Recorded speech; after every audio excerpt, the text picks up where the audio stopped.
Hey, everybody, it's Ryan. Thanks for downloading today's show. And just a reminder, as always, Wake Up War Chant is brought to you by our friends at For the Table, Madison Social, Central and Township, in the heart of College Town.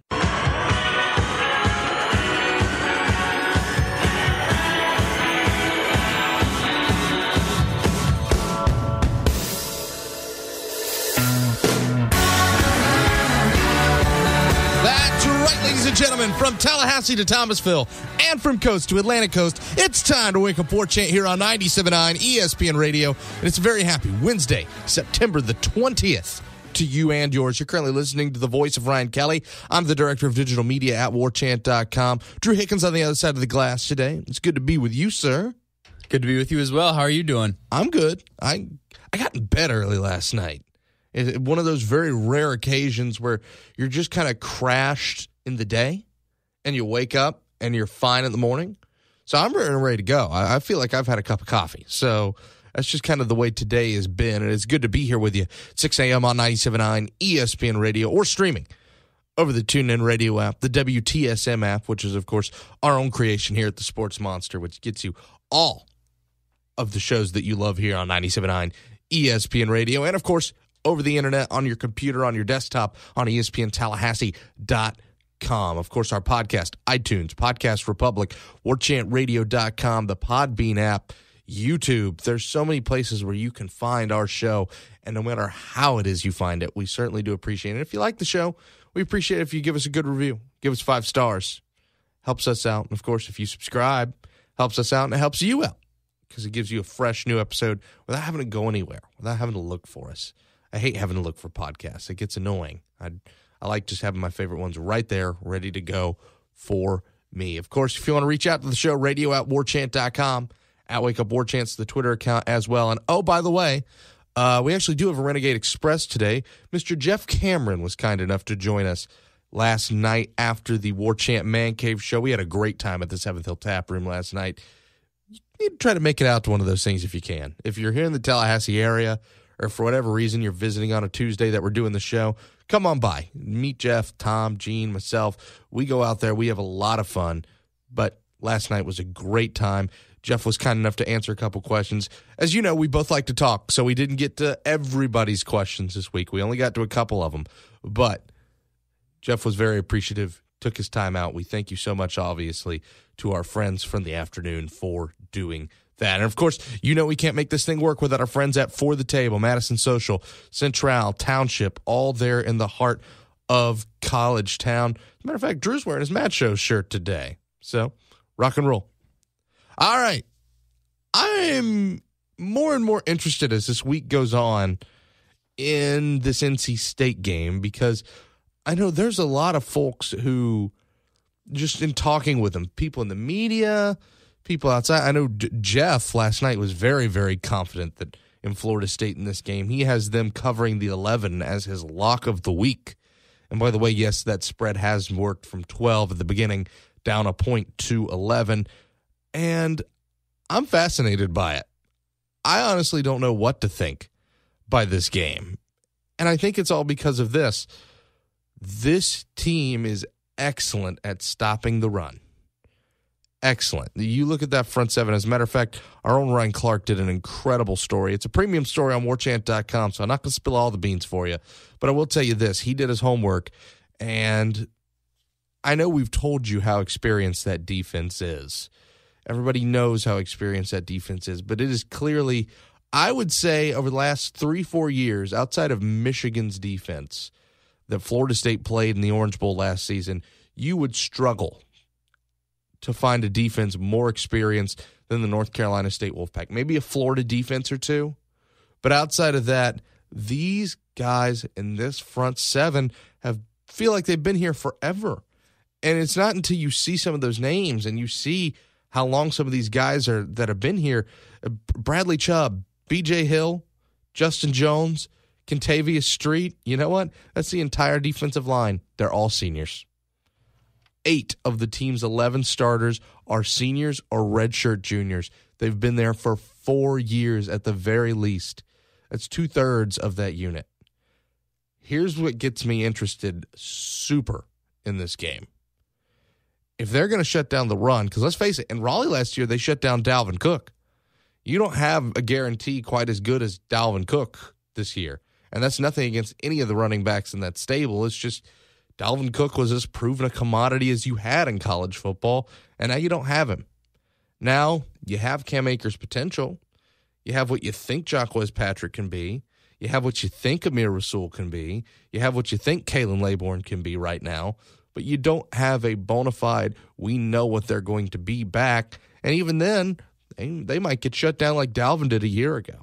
And I know I'm setting up a lot of exposition to say this. This is a game where if you want to win, you got to throw the football. And it just so happens you have a true freshman making their first start ever at Florida State at the college level. And that's why I'm so fascinated by this game. I think James Blackman has the arm, and I think he has the accuracy to let you win this game. But just the very idea that you're asking a true freshman to win his home opener against a team that's that good against the run, that's going to need his arm to have that defense respect that passing game and maybe be able to open up some running lanes at the end, it's intriguing as all get out. Yeah, I definitely see where you're coming from. Obviously, the big question mark in this football game is going to be Florida State's offense, not even just because of Justin Blackman, but really all you've seen this year is that offense go up against Alabama. So that's kind of the performance that's etched in your mind right now, and we all know well that was only a 7-point performance. Whether or not you were able to move the ball in that first half or not, you haven't really seen much from them. And now you're without DeAndre Francois. You do have Justin Blackman. All that being said, I see Florida State covering this game as well as Jeff. Listen, them being able to stop the run and all that, that's all good and well. But if this team really truly was or is a team that you could look at and say, you know, barring their now true freshman starting quarterback, they were national title type good. If you can't go and beat NC State in your home opener, you were nothing really in my mind to begin with. So, and I fully believe that this team was and still could maybe be that. So this game isn't a game that particularly worries me all that much. I'm just more intrigued, like you said, because I do want to see James Blackman, and I think he'll be really encouraged whether it's NC State or not. If maybe NC State is able to put the clamps on FSU's run game a little bit, if James Blackman is able to go out there in his first career start and throw it around a little bit, even better. You're going to have a lot of confidence in him moving forward. You're going to feel good about maybe, you know, going to Wake and coming back, playing Miami and all those games that you have coming up on the schedule. So, you know, this game really more than anything is intriguing, but not one that particularly worries me. Well, here's what fascinates me here, because I've been going back and forth on this too. And listen, everybody knows how I feel about Dave Dorn. I don't think he's the brightest coach. But here's what I will say about NC State. Here's what I will always say about NC State. As long as Ryan Finley's the quarterback, they protect the football. And when you are a team that is clearly better than another team, one of the ways that game usually slides and gets out of hand is you make that other team turn the ball over. You score points off turnovers. You get those things, and you make them pay for it. And that is one thing that, to NC State's credit, you don't get to do a lot with them. They don't put the ground ball on the turf. They don't throw it to the guys in the other colored jerseys. That's not what they do. So I just wonder, is this offense, I think it gets going in the end. And don't get me wrong, I think even if they don't cover, I think Florida State wins by 10. I think it is a breathable game at the end. But I just wonder, does Florida State sputter enough? Are the lights bright enough? And again, that's nothing against James Blackman. I get it. Belgrade's a tough place to play football. It's a tough place to be criticized and be in the public eye. But I just wonder, do they sputter long enough to where maybe midway through the third quarter, this is uncomfortable? This is a game that you just kind of, you scratch the back of your head and you go, yeah, guys, we're going to need this to get moving a little bit. Again, I don't know. I think I'm just kind of in a believe it when I see it mode. And that's not me. Again, I think James Blackman is going to be fine. but I'm just not sure if I see the blowout that other people see today, just because I can see the wheels sputtering on this offense a little bit early on in this game. Yeah, I don't necessarily see a blowout. I do think Florida State wins by about 14. However, I just, as barring the terrible, terrible special team play they had against Alabama, this game it's just, in my mind, it's not your main concern. I understand where, like I said, a lot of the worry comes from because, again, we've talked about it till we're blue in the face. James Blackman first start, blah, blah, blah. We're finally going to get to see it. So we'll be able to see that. We'll see how that O-line holds up against supposedly a really good defensive front. I don't know. I mean, how good is NC State really? I mean, that's really the big question, is because is this the same team that you faced in Raleigh a year ago, or are they worse? My guess is that they're probably a little worse, and it's also not in Raleigh, thank God. But, they're a team that lost to South Carolina in the opener, and Carolina, I mean, they lost to Kentucky this weekend. Right. So, it's just I have a hard time feeling worry about this game, because I think regardless of who you have under center, you'll be able to get things going. And I get it, and I agree with it. I'm just kind of feel like I'm in the middle of these two trains of thought. In that, and I feel that way about the whole season too, and that there are people who think it's a big Curb Your Enthusiasm moment. But there's also the idea that this defense, these skill players, everything around you is still good enough to make this work. It's just a matter of when, how long does it take for James Blackman to get it? And that's where it just kind of falls down. And I feel like this game, I don't want to say it can be a season in a microcosm, because it's week 2 in all reality. I get it's technically week 4, but this is your second game of the season. You can't judge the entire season off of this. But it is funny that I kind of feel like I can maybe judge this season in a microcosm, at least right now, off of this game, in that your defense is plenty good. It's going to carry you through a lot of games. Your skill players are plenty good. They're going to get you through games, especially as the year progresses. Is your quarterback going to get you in enough situations to win you games? And as a matter of fact, we got that question on the Renegade Express after we already recorded. And that question was, would you rather him be a game manager or a game changer? And I would, as a true freshman, listen, you take him as a manager every day of the week. Because, honestly, if he can just manage Auden Tate and Nooney Murray and Keith Gavin, throw them open every now and then, if he can manage that stable of running backs, if that offensive line gives him time to manage that situation, you're going to be just fine. I think you more than have enough weapons on offense to be the game changers. There's no need to put that on James Blackman, especially in his first start. I expect him to play the role of game manager. I expect this offense to be a little bit down-ticked from when we had DeAndre Francois. But you can even look at, we talk about NC State's really good front, but they've let teams throw the ball against them. I mean, look at last week. They played Marshall. The kid from Marshall let Lighton through for 350 yards and 2 touchdowns. So you feel pretty good about your ability to be able to throw the ball around, especially all that you hear about James Blackman's arm talent. It's not just all smoke. I get that maybe we're hearing a little bit of just what everybody wants us to hear and what you want to know and this and that, but the kid has talent. There's no disputing that. So at the end of the day, I do believe if the offensive line can protect him and give him some time, which I fully expect them to be able to do, get the running game going just enough to give him a little bit of breathing room, I think you have the game changers on the offensive side of the ball to where James Blackman really is not going to have to do that this year. I'm ready to quit speculating about this one. I'm just ready to play this one. Can I just say that? Played plenty of baseball last night, though. Plenty of baseball with postseason implications. As a matter of fact, we're 11 days to October?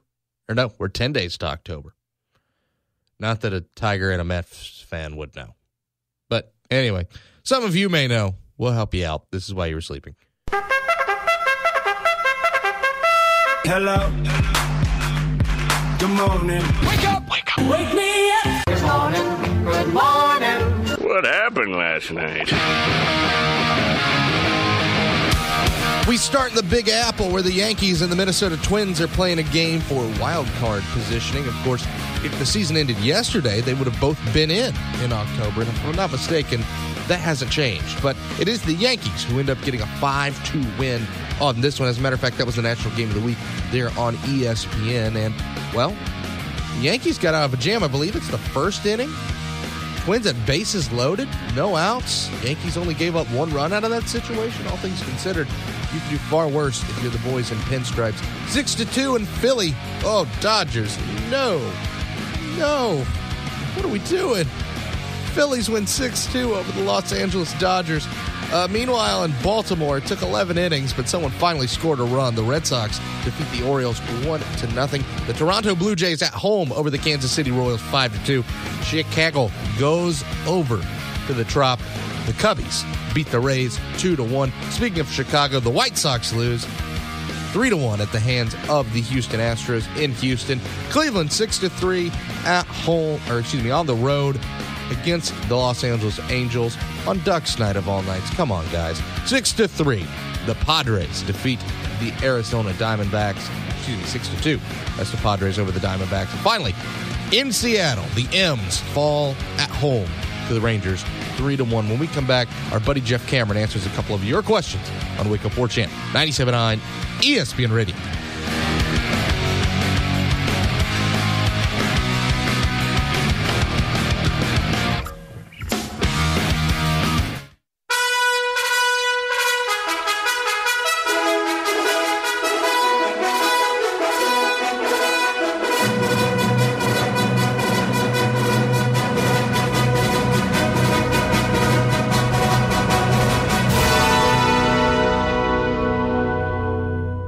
Renegade Express time here on Wake Up War Chant 97.9 ESPN Radio, brought to you by your friends at For the Table, Madison Social Central Township, all there in the heart of College Town. And, well, we're at the Seventh Hill Tap Room. It's Tuesday night, and hey, that's Jeff Cameron's voice.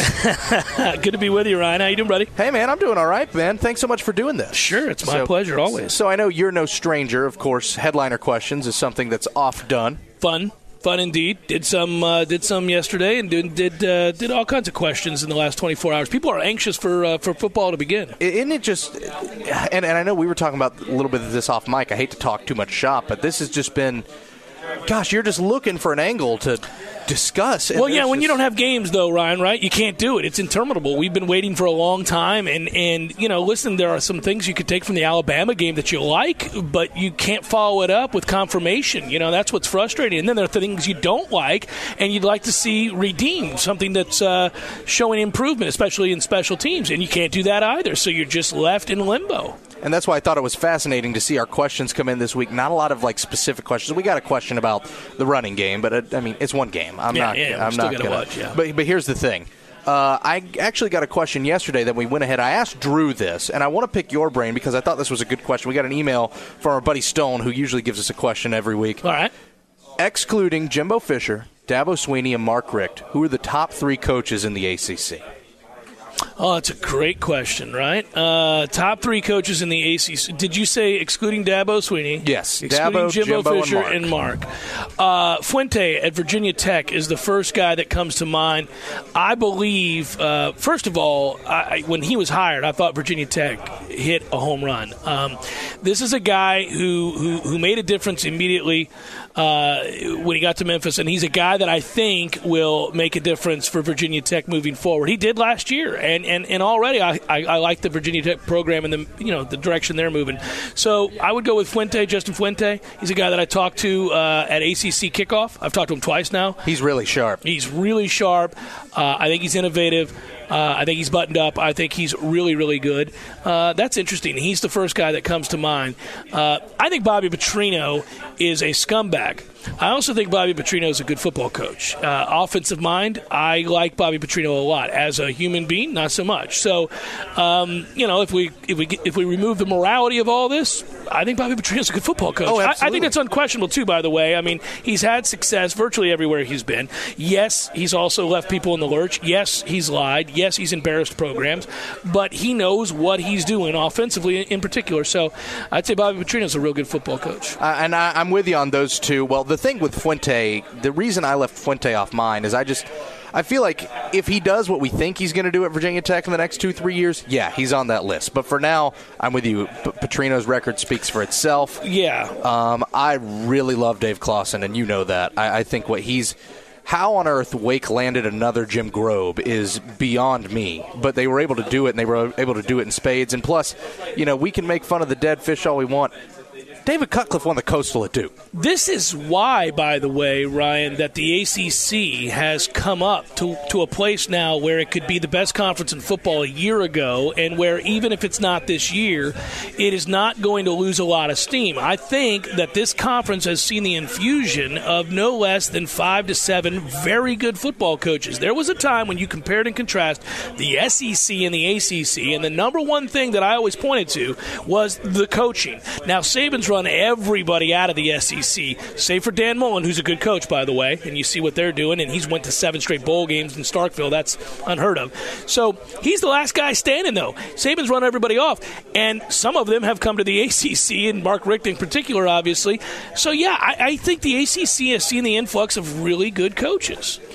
You're naming some of them right there. And the thing is, on top of all that, it's the idea that the product that the ACC is putting in, we've gotten I know they usually come around week 1 or 2 of the NFL season, but all those think pieces of, is football as fun as it used to be? And I know they come out like clockwork, but man, you look at college football right now. College football is the NFL. Well, it's also this. You take a look at the product that the SEC is putting out. You take a look at the product that, outside of the kind of top crust of the Big Ten, what they're putting out. The Pac-12 is down at the moment. Right now, take a look at Florida State, Alabama. Take a look at Louisville, Clemson, Florida State, Miami in a couple weeks. And, of course, next weekend you've got another, I believe Clemson and Virginia Tech or Saturday Night Football. That's 4 of the first 5 weeks. On Saturday Night Football, the ACC, the Atlantic Coast Conference, is going to be the highlighted conference of the week. And it may not even be a good year for the conference. No. I think we'll find out that offensively it's going to take a big step back. But I do believe that they've reached a place now where the talent level and the coaching is that – look, it's pretty consistent. You can rely on 4 or 5 teams in this conference to play good brand of football. So it's exciting. Listen, I've never been a big flag waver for the ACC. I kind of joke around that I am, and people laugh, and we have fun with it.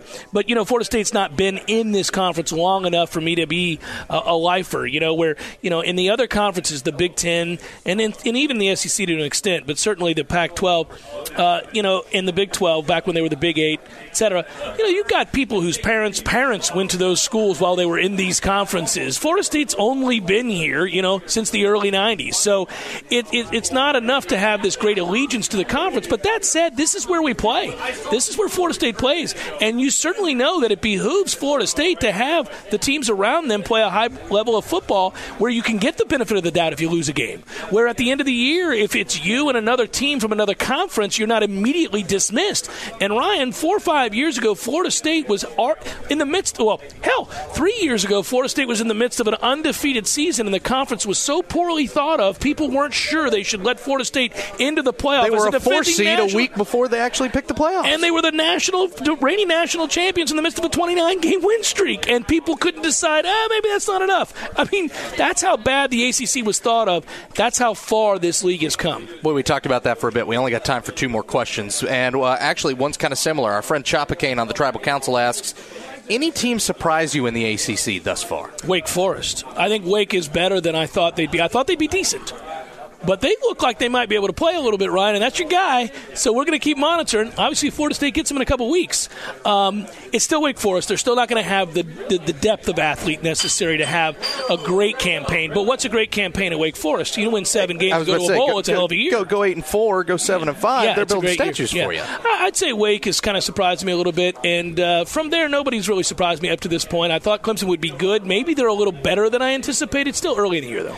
Now, I did leave off a part part of this question because I figured you might go somewhere like that, but whether in a good or a bad way, and my God, Pittsburgh is bad. Oh, how quickly it can change. Poor Pitt. They can't stop anything. I think it was seven straight possessions for Oklahoma State last weekend where they scored a touchdown. That'll hurt your feelings. How good are the Pokes, by the way? I don't know. They haven't faced a defense yet that I respect. I think they're good. We'll find out. They get TCU this weekend. That'll be fun. I'm kind of in that wait-and-see mode with them and Penn State, who I kind of feel on opposite ends on. But here's the thing I'll give them. They've played bad opponents, but they've completely wiped them off the face of the earth. Which is what good teams do to bad teams, so you're right about that. Which is more than I can say for USC. It's more than I can say for Michigan. Well, I got two fingers to my eyes on USC. I'm not so sure. They struggled week 1. Now the win against Stanford kind of gets negated because Stanford turned around and lost to San Diego State, and Texas got blown out by Maryland and turned around and went to 2 overtimes at Southern Cal. I don't know. Yeah. All right. Finally, one last question. SPM Jab 1 wants to know, for whomever you have on and yourself, of course, that would be us, we've all seen our crazy share of athlete interviews. What's the craziest interview you've ever done? Oh, my. Well, the craziest interview I've ever done is probably with Matt Millen, but we didn't air it. Matt Millen interrupted a broadcast. I was doing the pregame show for the ACC Championship, the one that we lost to Virginia Tech. 2010. Yeah, and Matt Millen came in the booth while I was doing the broadcast and just started yelling weird things. Like in the middle of doing the pregame, he started yelling, "That's not true, that's not true," like he was serious. And by the way, he's a big man and intimidating. And I'm staring at him, and Tom is completely flustered, my producer. And Tom Lang is like, "What do I do?" Because we're on. We go to break, and I look at him. Now, I remember Matt Millen's career. I'm an old man. I remember Matt Millen's career from start to finish. I remember how good he was as a rookie. I can remember all of it. So I start to soothe him. He's got an ego with knowledge of his career, both at Oakland and San Francisco, and we're talking about it. And we start to do the interview, and I get like 5 minutes with him, and it's not, we couldn't air it. It just didn't make any sense. I don't know. And then yet he went on to have a good broadcast. I went back and listened to the broadcast. He was good. I don't know if he was hopped up on goofballs. I'm not trying to besmirch the man. I don't know. But that is the craziest interview I've ever done. Craziest, and not an interview, it was actually a press conference. It was Will Muschamp's last press conference. It was at Doak where Campbell he didn't Stadium. give a damn. Well, it was also the fact that he had checked out, baby. Well, remember that final drive of the game? They're really trying to air it out because he thinks he's got a shot to win this thing. Because it was his one thing. You got nothing to lose. You may as well roll the dice, go with it. He gets asked in this press conference, well, Will, considering your offensive identity, why the decision to pass the ball so much with 3 minutes left to go? You had some timeouts. Maybe you could have ran the ball a little bit more. Will Muschamp looked that poor reporter dead in the face, and he said, "Are you kidding me?" He said, "I have been here for 4 years, and all I've heard this whole freaking time is how I should throw the ball more, throw the ball more, throw the ball more. I have a chance to win this game, and I throw this ball, and you're going to ask me why I didn't run the ball." Yeah. And at that point, I was the only Florida State beat in that room. Yeah. It was all so. Around this point, I'm making eye contact with Chuck Walsh, Florida State's basketball SID, and we're both making that eye contact like, "You don't laugh, I won't laugh. You don't laugh, I won't laugh. Let's look off in the distance. Nothing to see here." No, I've been to a press conference where Coach K got a little testy with reporters. He's had that happen a couple times in Tallahassee where Florida State's upset. Oh, I got another one there and too. He can be very testy. He can be condescending to reporters. He's not happy to be in Tallahassee. First of all, he doesn't like this place. I'm just telling you, you can tell. Secondarily, if they lose a game they ought not, he's not in the mood to answer your questions. I've seen some of that go the wrong way before. I saw him the Okafor year. It's a story for another day. But yeah, it got really. And of course, Boeheim's tense all the time. Well, but I like Boeheim because he said some things about the ACC tournament and some things that needed to be said. I know you agreed with him, and so did I. Hey, man, listen, Denny's is open 24 hours. That's all I'm saying. Not everywhere in Brooklyn is. That's all I'm going to say. He made me laugh. I love him and hate him and all those things, but he's good for college basketball, so it was kind of funny. When he goes off the reservation, it's kind of funny. Mr. Cameron, thanks as always. By the way, thanks, brother. If you guys are listening, some Tuesday, maybe you should make it on out here to the Man Cave Show. It's a good time. We're at the 7th Hill Tap Room, and, a lot of Florida beers, first of all, if you're a beer guy. Secondarily, the company couldn't be better. Everybody's nice. Everybody's great, and they're all Knowles, so it's a good time. Yes, sir. Of course. Back after this. Wake Up War Chant, 97.9 ESPN Radio.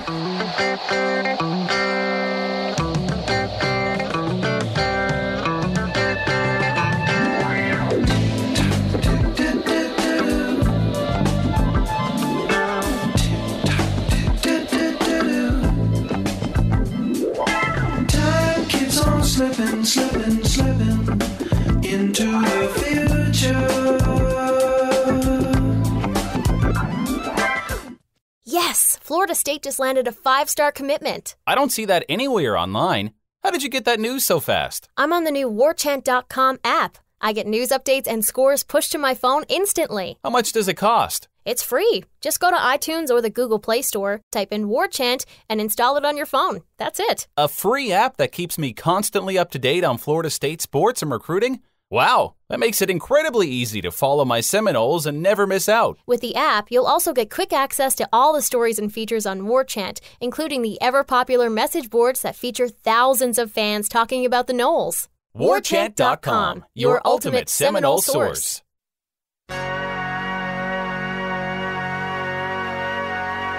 Dearly beloved,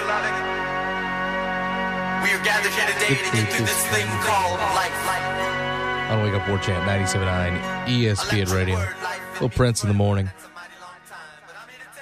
All right, so buy or sell time. We're getting to that point where we think we know some things about some teams in college football, but we're not exactly sure. So I put together maybe some contenders and pretenders here, and I want to see if you're buying them or if you're selling them early on in the season. And let's start in the ACC. Clemson looks really good. They finally put together a great offensive performance against a good team last week. And even then, it was very aided by the defense. You buying that that's a team that can make the college football playoff? Yeah, I'm buying that. I think Clemson's a team that kind of reminds me of a kind of. I think they're going to have the same kind of year maybe that 2014 Florida State team had. Obviously, not as severe, not as lethargic at times. But I feel like this is a team that can run the table. I really do. I think they're going to have some issues with Florida State. I think Florida State is fully capable of winning that game. However, I would be remiss to say that I don't think that Clemson's good enough to win that football game, especially at home. I'm almost positive they'll be the favorite. They might have another game or so on their schedule. They have a little bit of issue. But that being said, I fully expect this Clemson team to be good enough to go ahead and run the table. If they get past, not this week, they're going to beat Boston College at home. But these next 2 weeks are kind of going to be what proves to me, outside of that FSU game, can Clemson run the table? It's a game at Virginia Tech, Saturday Night Football. We mentioned that with Jeff. That's going to be a great game. That is, God, when was the last time SNF was in Blacksburg? It's been a while. That place is going to be amped for that thing. So, Virginia Tech, listen, is VT a perfect football team? No. Is Justin Fuente, as we mentioned a segment ago, a really good football coach? Yes. That has the chance to, outside of that Florida State game, that has a chance to be the game. And if that game is very, very emotional, and if that game's very, very high up there, it's a game at Clemson, but another team we mentioned, Wake's decent. Wake's well coached. And if Virginia Tech provides a really emotional, draining game for Clemson, Wake's the other one I'd look out for there, and that's back-to-back weeks. I don't think they're going to win, and I see your smirking face over on the other side of the glass. But what I'm saying is that could be one that gets a little scary late. I don't think they're losing, so don't even try to be putting words in my mouth with your face, Drew. But those are the 2 weeks where I think, even if they do win, like they should win both of them, and they're going to be favored in both of them, we're going to find out a lot about what that team's made of. Yeah, I fully agree with you on that Virginia Tech game. That's a game that could easily be a tripping spot for them. They're going to go, me personally feel, is they're going to go as Kelly Bryant goes. If Kelly Bryant plays like he did against Louisville and they get that run game going, which they look like they have, that's the thing you have to think about Clemson. So we're talking in back-to-back weeks, regardless of how good Auburn or Louisville actually are. They've had 2 games against top 15 opponents with a new quarterback, finding their footing, finding their running game, and they've played really well. Obviously, that Auburn game was pretty boring, but you kind of felt like Clemson was in control the entire game. Auburn could never get anything going. They did just struggle with Mercer, so we'll say that they were probably a little overrated. But we know what Louisville and Lamar Jackson is. What they did to Lamar Jackson was no joke. That's a really good defense. And with that defense, if you get good quarterback play out of Kelly Bryant, I'm definitely not worried about Wake Forest if things like that. I get what you're trying to say. But yeah, it's a measuring stick. Yeah, I don't. It's a measuring stick. I don't see that one. Easy. I'm not saying Clawson's leaving Memorial Stadium with a W.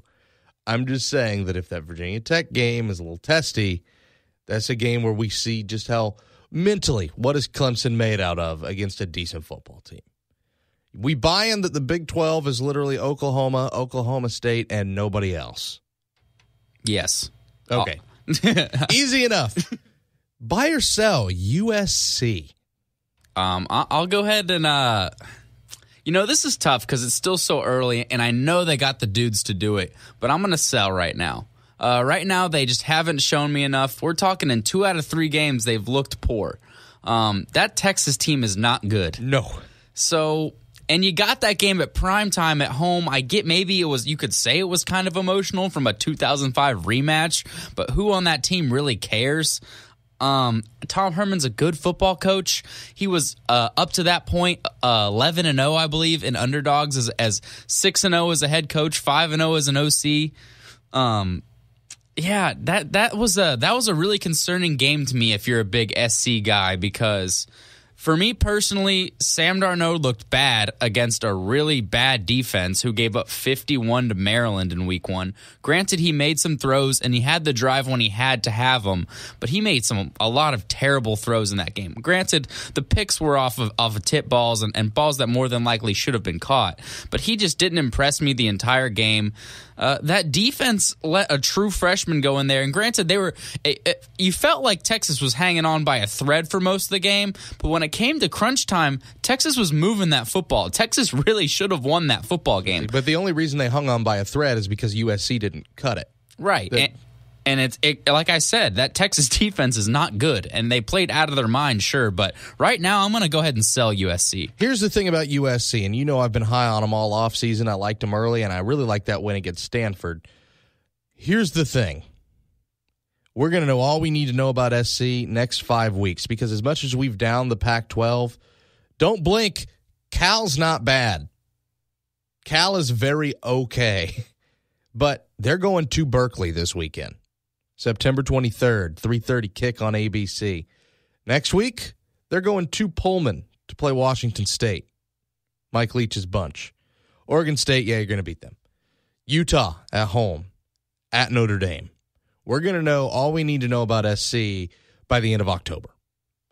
If you get through that, it's at Arizona State, Arizona, at Colorado, who's taking a big step back, and UCLA, who they own. If you can get through October, SC is going to run the table. But the thing is, I can't trust them to run that table right now. I can't trust them to get through October. I got to sell them at the moment. And I hate that because I like that team on paper so much. And I like Clay Helton a lot. But, I mean, it is what it is. I'm willing to even say if they do somehow run the table through that schedule and make the playoff, I think they'll get shellacked by a really good football team. Unless they make some big strides like they did last year, because remember, that team started 1-3 last year and came on to be one of the hottest football teams at the end of the year. But I do think that's what a lot of people are kind of writing on now. So it'll be interesting to see how their season plays out. Let's go back east. You selling Louisville yet? I'll sell Louisville as a college football playoff contender. Yeah, I'll sell them as that. Is that the question? I think just in general, do you sell them on base how good they are? Do you sell that they are a team that could maybe make a New Year's 6? Playoff, it's easy to sell them off after that. Right. New Year's 6, I'll give them some more time. Clemson's a really good football team. That was a really big game. But they do have a lot of issues, particularly in their fronts on both sides of the football. Their defense isn't very good.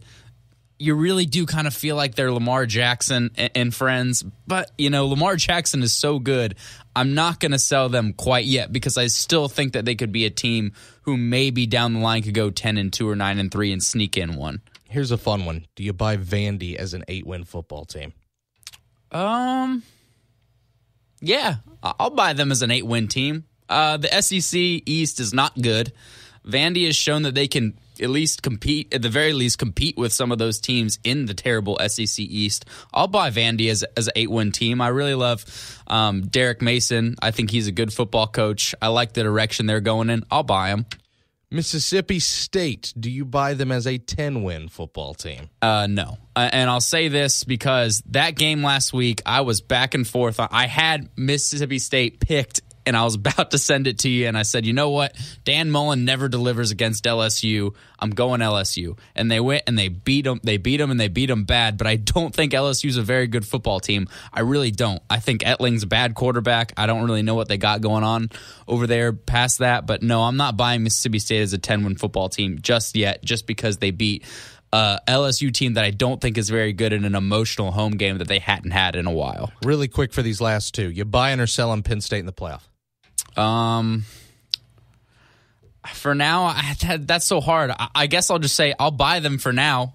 They haven't played anybody yet, so that's really hard to say. But based off of what I saw last year and what you've seen so far, I can't sell them yet. Fair enough. That's how I feel about them and a couple other teams. You buying or selling that Ohio State's playoff hopes are done? They're done. I think listen, I love Urban. I mean, I don't love Urban. I love him as a coach, not as a person, or I don't like Urban. But the thing is maybe he could get it together. But JT Barrett, in my mind, just isn't good enough anymore. That defense has had a lot of issues. I don't really know what's going on. I just don't think they're as good as everybody thought they were. They've struggled. They even struggled with Army a little bit this past week. I think they're done. Here's what I'll say about Ohio State. I'm going to sell the idea that their hopes are done because we said the same thing about 3 years ago after an embarrassing loss at home to an out-of-conference opponent in Virginia Tech. And then they won the national championship, beating Oregon and Alabama to do so. So I'll hold off on it for now, but we got to run to break. It's been a really fast one here on Wake Up War Chant 97.9 ESPN Radio.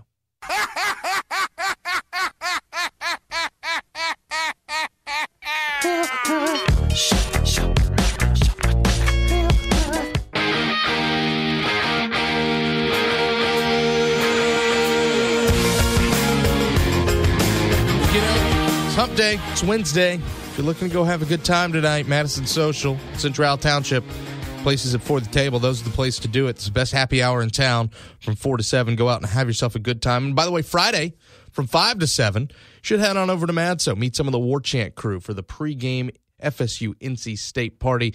We're going to have some special FSU celebrity guests bartending that night. And by the way, all the proceeds from that bartending, all those tips that you're going to be given, they're all going to the Kids First Fund. So go on out. You're probably going to Madso on Friday night anyway, right? So you may as well come on, bring some cash handy, tip well, and raise some money to help cure Fanconi anemia and help advance the research for a very, very worthy cause. Drew, thanks as always, man. Appreciate it. Thank you. Thanks to you guys for listening. Mike and Mike's up next, 97.9 ESPN Radio.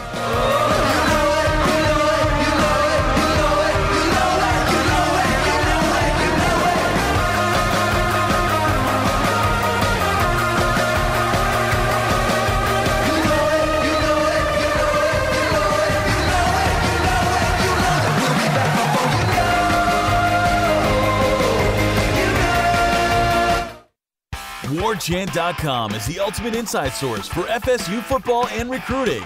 And now you can get in on the action for free for an entire month. WarChant.com is offering a risk-free 30-day trial subscription. Get full access to the #1 website covering the Seminoles just by entering the promo code WarChant30. That's WarChant30. Sign up and get in on the world's most active FSU message boards. Receive breaking news, stories from our award-winning staff, plus get exclusive interviews and videos. Just enter the promo code WarChant30. WarChant.com, your ultimate Seminole sports source.